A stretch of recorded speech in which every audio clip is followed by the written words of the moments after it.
سلیم اور عائشہ کا قصہ۔ صدیوں پرانی بات ہے کہ ایک دور دراز پرسکون اور سادہ گاؤں میں سلیم نامی ایک شخص رہتا تھا۔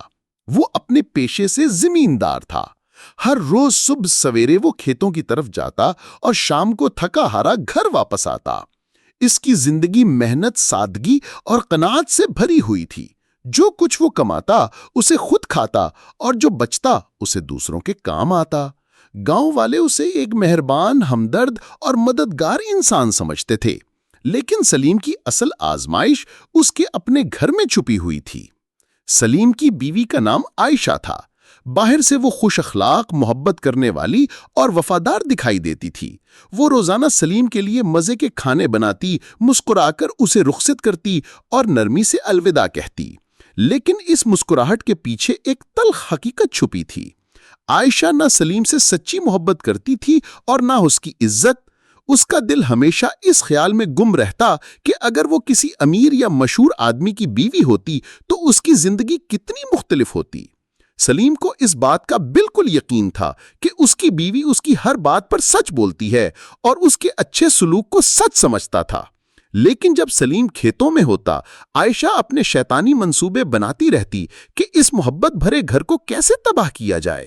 اس کی خود غرضی اس حد تک پہنچ گئی کہ وہ اپنے رویے سے سلیم کو یہ محسوس کرواتی کہ وہ دنیا کی بہترین بیوی ہے، اور سلیم اسے دل سے یہی سمجھتا رہا۔ آہستہ آہستہ اس عورت کی خواہشات اور غلط خیالات اسے غلط راہ پر لے گئے۔ ایک گھر جو محبت اور وفاداری کا مرکز بن سکتا تھا، وہ خود اس سے جہنم بنانے پر اتر آئی۔ کہا جاتا ہے کہ عورت چاہے تو گھر کو جنت بنا دے اور چاہے تو اسی گھر کو جہنم بھی بنا سکتی ہے۔ ایک دن جب سلیم اپنی معمول کی طرح صبح سویرے کھیتوں میں کام کے لیے نکل گیا تو عائشہ کے دماغ میں ایک نیا دھوکہ جنم لے چکا تھا۔ اس نے چپکے سے محلے کے چند بدماشوں کو بلایا اور ان سے سرگوشی میں کہا، جب میرا شوہر کھیت میں مصروف ہو تم اس کا گدھا چھین لو اور اسے قریبی بازار میں بیچ دو۔ چالاکی سے بھرپور اس منصوبے پر بدماشوں نے عمل کیا اور سلیم کا گدھا چھین کر بازار میں بیچ دیا۔ یہ منظر سلیم کے وہم و گمان میں بھی نہ۔ دوپہر کے وقت عائشہ کھانے کا تھال لے کر کھیتوں میں پہنچی۔ سلیم نے اس کی محنت کی تعریف کی، لیکن اس کے چہرے پر پریشانی کے آثار واضح تھے۔ وہ گہری سوچ میں ڈوبا ہوا تھا۔ عائشہ نے نرمی سے پوچھا، کیا بات ہے؟ آج آپ پریشان لگ رہے ہیں، سب خیریت ہے نا؟ سلیم نے آسمان کی طرف نظر اٹھائی، پھر دور درخت کی جانب اشارہ کرتے ہوئے کہا، تم خود دیکھ لو، میرا گدھا وہاں نہیں۔ صبح سے یہی سوچ رہا ہوں کہ یہ کیسے ممکن ہے؟ گدھے کو تو میں نے رسی سے باندھ رکھا تھا، پھر وہ کہاں جا سکتا ہے؟ عائشہ نے حیرانی ظاہر کرتے ہوئے کہا، واہ، یہ تو عجیب بات ہے، چلو مل کر ڈھونڈتے ہیں۔ کافی کوشش کے باوجود گدھا نہ ملا۔ سلیم نے عائشہ سے کہا، تم گھر چلی جاؤ، شاید ہماری قسمت میں یہی لکھا ہے۔ جب عائشہ واپس جانے لگی تو جانے سے پہلے سلیم سے بولی، سنو، مجھے کچھ پیسوں کی ضرورت ہے۔ سلیم جو اپنی بیوی سے بے پناہ محبت کرتا تھا اور اس پر اندھا بھروسہ رکھتا تھا، فوراً اپنی جیبوں میں ہاتھ ڈالا اور جو کچھ تھوڑا بہت تھا اسے دے دیا۔ لیکن یہ عورت کہاں رکنے والی تھی، فوراً بولی، یہ تو صرف 5 دینار ہیں، یہ کچھ بھی نہیں، مجھے 100 دینار چاہیے۔ یہ رقم سلیم کے لیے بہت بڑی تھی، لیکن اس نے نرمی سے کہا، اچھا ہے، جب میں اپنی فصل بیچوں گا تو اس کے پیسوں میں سے تمہیں 100 دینار دے دوں گا۔ فصل بیچنے کے بعد سلیم نے جیسے ہی رقم حاصل کی، اس نے وعدے کے مطابق ایمانداری سے اپنی بیوی کو 100 دینار دے دیے، بغیر کسی سوال کے۔ لیکن عائشہ نے یہ ساری رقم استعمال نہیں کی۔ اس نے آدھی رقم چپکے سے الگ رکھ لی اور اسے چھپا کر جمع کرنے لگی، کسی ایسے مقصد کے لیے جو سلیم کی محبت بھرے اعتماد سے بالکل مختلف تھا۔ وقت گزرتا رہا، سلیم اپنی سادہ طبیعت اور بھروسے کے ساتھ ہر دن جیتا رہا، لیکن اس کی بیوی کے ارادے بدل رہے تھے۔ وہ پہلے سے زیادہ چالاک اور موقع پرست ہوتی جا رہی تھی۔ اس بار اس نے پیسوں کے گرد ایک نیا منصوبہ بنانا شروع کر دیا، جس کی جڑ لالچ میں تھی اور مقصد سلیم کے علم سے بالکل مختلف۔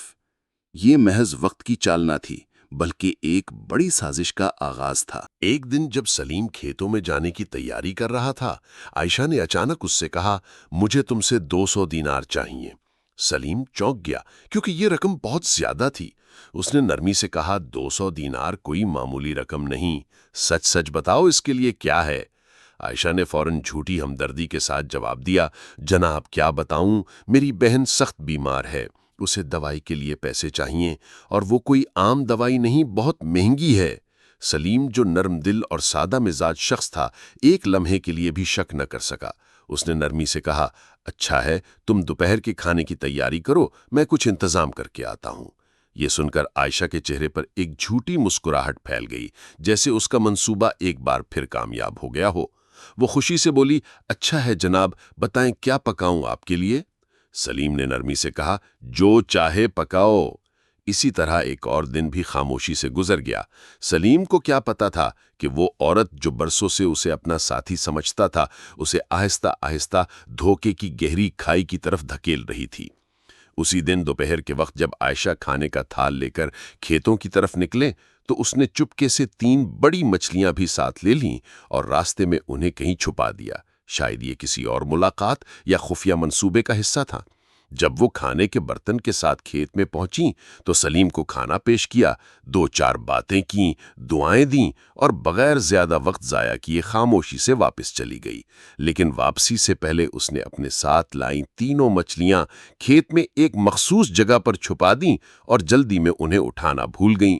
سلیم جو ہمیشہ کی طرح کھانے کے بعد کام پر لگ گیا، بیوی کی معمولی تعریف اور دعاؤں سے مزید محنت سے کام کرنے لگا۔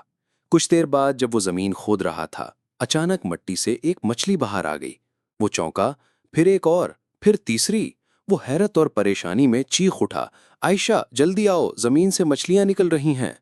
عائشہ جو بھی راستے میں تھی دوڑتی ہوئی آئی اور حیرت کا ڈرامہ کرتے ہوئے بولی، اوہ یہ تو کوئی معجزہ لگتا ہے جناب، سبحان اللہ، آپ کتنے مبارک ہیں، یہ مچھلیاں میں لے جاتی ہوں، رات کے کھانے کے لیے پکاؤں گی۔ ویسے وہ 200 دینار یاد ہیں جو میں نے صبح مانگے تھے؟ سلیم جو اپنی بیوی کی باتوں پر آنکھیں بند کر کے یقین کرتا تھا، فوراً راضی ہو گیا۔ اس نے بڑی مشکل سے اپنی جمع پونجی اور آدھی زمین بیچ کر 200 دینار اکٹھے کیے اور بیوی کو دے دیے۔ عائشہ پیسے لے کر مسکراتی ہوئی گھر کی طرف چلی گئی اور سلیم دوبارہ کام میں لگ گیا۔ لیکن شام کو جب سلیم تھکا ہارا گھر پہنچا تو گھر کا منظر بالکل بدل چکا تھا۔ سناٹا چھایا ہوا تھا اور ماحول بوجھل تھا۔ عائشہ ایک کونے میں خاموش بیٹھی تھی۔ اس کے چہرے پر نہ وہ خوشی تھی نہ وہ پیار، بس اداسی اور بے رخی کی چھائیاں تھیں۔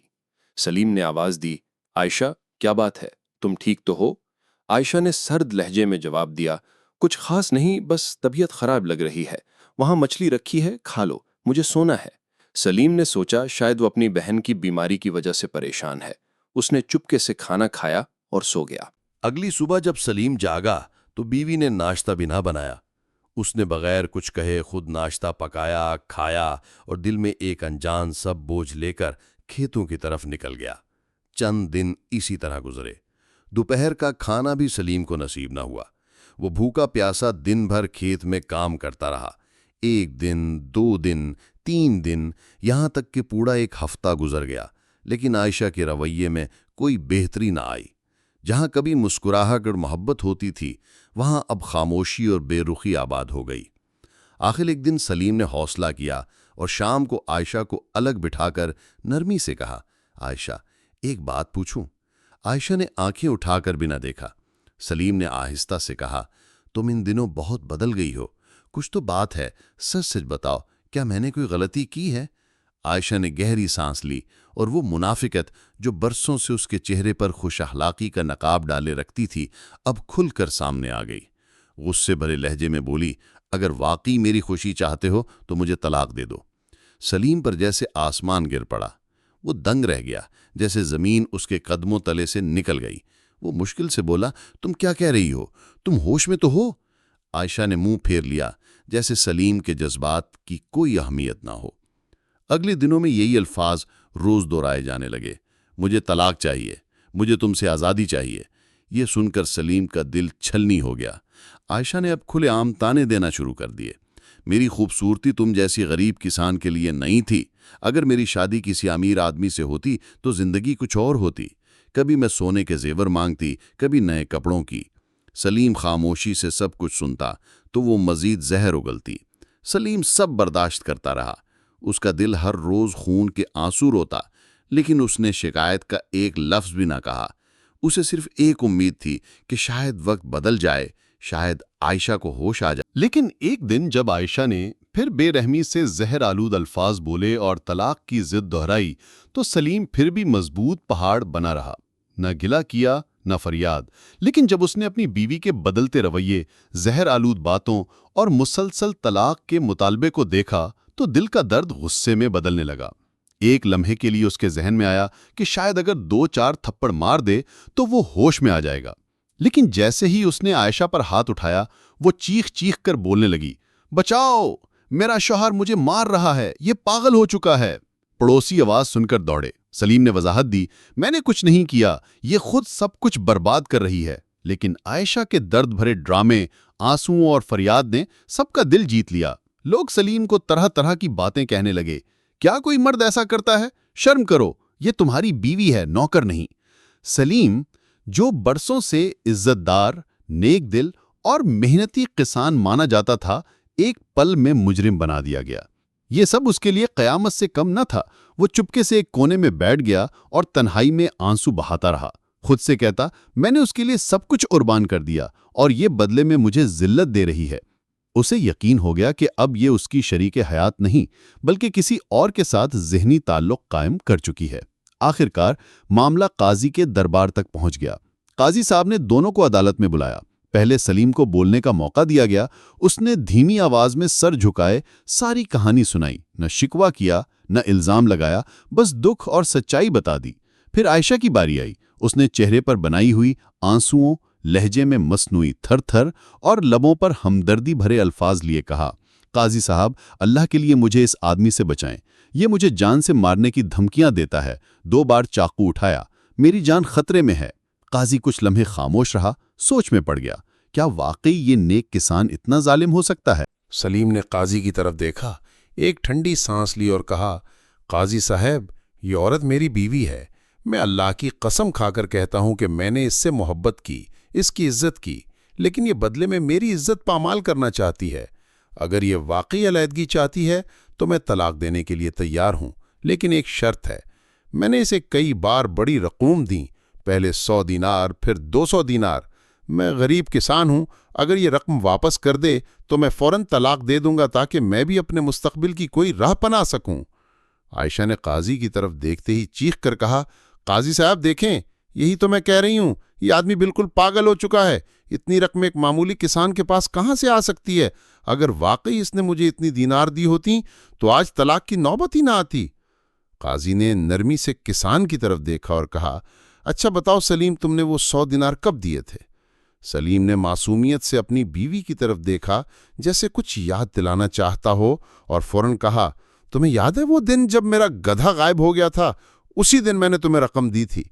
عائشہ ہنستے ہوئے بولی، قاضی صاحب سنا آپ نے، گدھا غائب ہو گیا؟ کبھی ایسا دیکھا ہے؟ یہ آدمی واقعی پاگل ہو گیا ہے۔ قاضی کے چہرے پر سنجیدگی چھا گئی، وہ کچھ لمحے سوچ میں پڑ گیا۔ عائشہ نے بات کا رخ موڑتے ہوئے کہا، چلو فرض کر لیں کہ اس نے 100 دینار دیے بھی، تو بتائیں دوسری بار کب دیے؟ سلیم نے دھیمی آواز میں جواب دیا، جب کھیت میں مچھلیاں نکل آئی تھیں اس دن دی تھیں۔ عائشہ فوراً بولی، قاضی صاحب آپ خود اندازہ لگائیں، کھیت میں مچھلیاں؟ کیا یہ آدمی ہوش میں ہے؟ کیا آپ کھیت مچھلیاں بھی پیدا کرنے لگے ہیں؟ قاضی نے دونوں کی باتیں سننے کے بعد کہا، میں تم دونوں کو 2 دن کا وقت دیتا ہوں۔ 2 دن بعد تمہیں دوبارہ بلاؤں گا اور فیصلہ سناؤں گا جو حق پر ہوگا۔ جھوٹے کو اللہ کے ہاں بھی پناہ نہیں۔ سلیم نے خاموشی سے آنکھوں میں آنسو لیے، قاضی کی عدالت میں ہاتھ جوڑے، پھر خود ہی طلاق کے الفاظ ادا کیے اور بوجھل قدموں سے اپنے اجڑے گھر کی طرف لوٹ گیا۔ وہیں عائشہ نے چہرے پر ایک جھوٹی چمک سجا لی۔ چند مہینوں کے اندر وہ ایک بدماش، آوارہ اور خود غرض جوان سے شادی کر بیٹھی، وہی شخص جس سے اس کے خفیہ تعلقات تھے۔ سلیم چپکے سے سب کچھ دیکھتا رہا، دل ہی دل میں کہتا، جسے میں اپنے دروازے کے قریب بیٹھنے نہ دیتا تھا، آج وہی اس کے ساتھ زندگی گزار رہا ہے۔ سلیم کا دل ٹوٹ گیا، لیکن وہ خاموش رہا، کیونکہ کبھی کبھار خاموشی ہی بہترین گواہی ہوتی ہے۔ لیکن شادی کے چند ہی دن بعد عائشہ کا دل اس بدماش جوان سے اچھا نہ لگا۔ پھر کیا تھا، جھگڑے شروع ہو گئے۔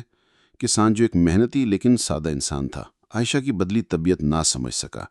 عائشہ بار بار یہی سوچتی رہتی کہ میں نے ایک شریف شوہر کو چھوڑ کر